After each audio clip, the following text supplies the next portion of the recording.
Good morning everybody, Matt here on The Planet, and today we're talking about the training log for the month of October.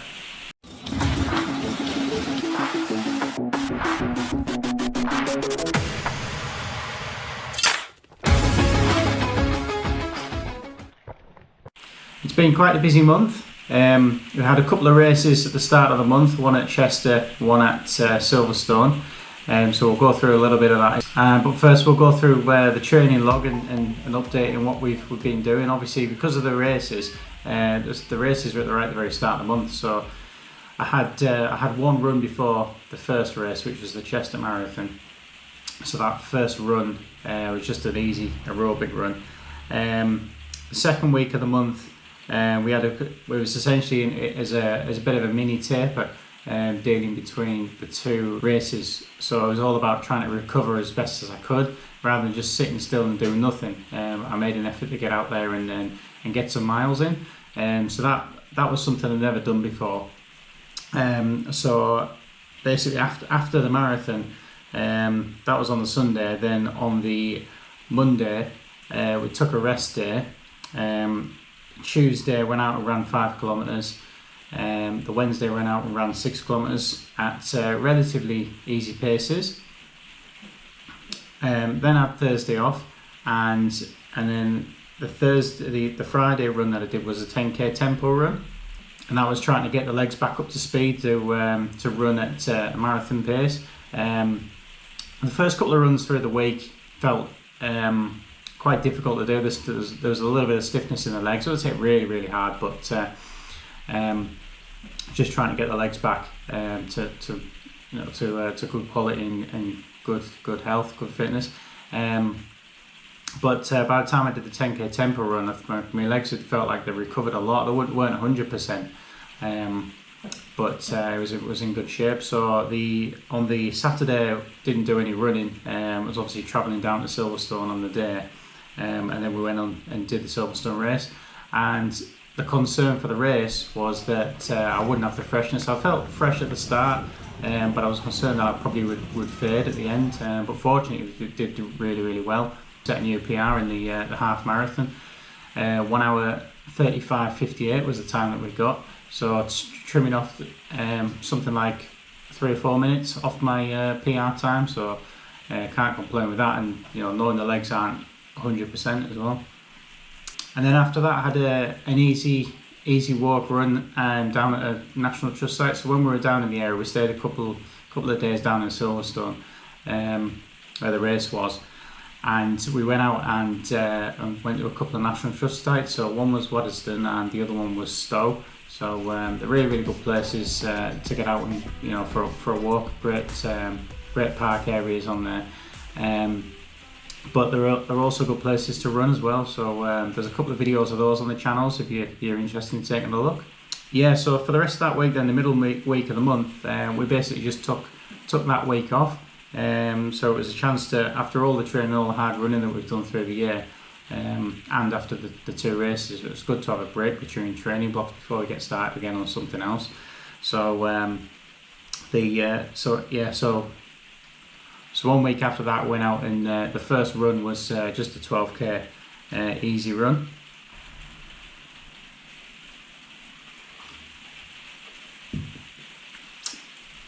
So that was a 12k easy run, but I also did it as a marathon test. So I set my heart rate for marathon using the formula and a few bits of calculations that you're supposed to do for it at 144 beats per minute. The route that I run on is a little bit hilly, but it's the same route that I've done previous marathon tests over the previous years. So I went out and so basically I run at 140 beats per minute, the same course in April 2020. Marathon pace is 7 minutes and 17 seconds minutes per kilometre.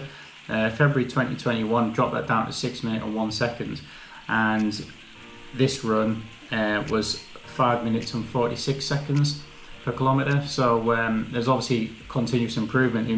It wasn't as a jump as last time, but I think actually my marathon pace would probably be faster than that, and probably somewhere closer to 5 minutes 30, even on this same route. Just because having that layoff that and coming off the back of the races that my body wasn't at full fitness. So it's something I might probably have another go at next month, and expect to get it somewhere around about the 5:30 minutes per kilometre, or maybe slightly less than that. But definitely it's telling me that my aerobic fitness over the last year and a half or so has developing really well, so I'm happy with that.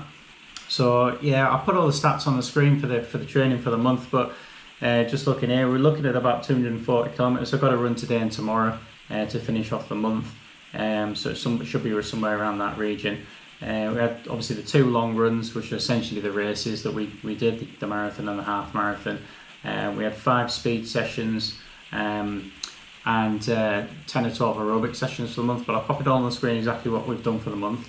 The other thing that I did that was really quite interesting, one of my goals this month was one of my goals this year was to set a sub 20 time in the 5k. So last weekend we went out and had a shot at that. I managed to do a 20 minutes and 20 seconds, so I missed it just by 21 seconds. But it's a new PR, taking off about a minute off my previous time, so I'm happy with that. But there's a video of that on the channel if you're interested to go and have a look and see where we did it. That's one of my goals this year. We've got another couple of months left, so I'll probably have another shot at that shortly, try and get that one done. I think what was interesting between the 2 races this year, so I've only booked the Silverstone half marathon straight after the marathon, back-to-back weekends, just as a result of the way that cancellations have gone on for races over the last year and a half. So it just ended up that I booked races, they got cancelled, they got reorganised, and there it was. So, but I'm really happy with how I managed to deal with the recovery between the 2 races and making sure I could get myself fit enough to go and race that Silverstone race. The question is it possible? And it definitely is possible to do that. But it just takes, I think for me, it worked out well, rather than just taking time off and maybe turning up a little bit stiff on race day, maybe with a bit more energy if you did it that way. I find it better to go out, keep the legs moving, and try and flush out any waste product in your body as your body's starting to recover from the full marathon. So yeah, really happy with the way that, and I don't think I'd have changed my approach to that if I had to come and do it again.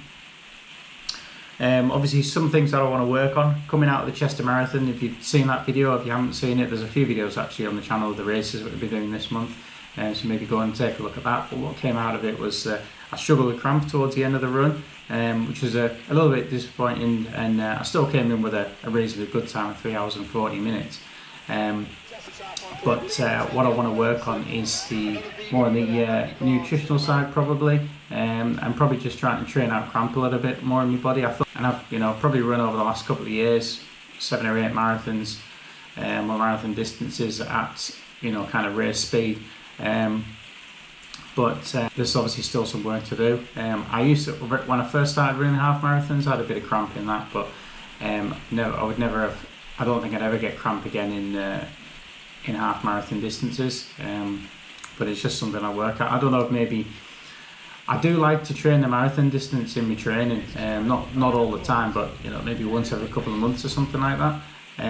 So maybe it's worth running further distance to try and train out the cramp in my legs, if it isn't just achievable by nutrition. So I might even be looking at running 45-50 kilometres, like ultra marathon distance. So just something I'm going to look into and consider as going to the next training period. Okay, so that's a training log for the month. I hope you enjoyed the update, and there's a lot more stuff on the channel. There's a load of races available on the channel if you're interested in seeing those videos. Thanks very much for watching. Please like, comment and subscribe, and we'll see you next time.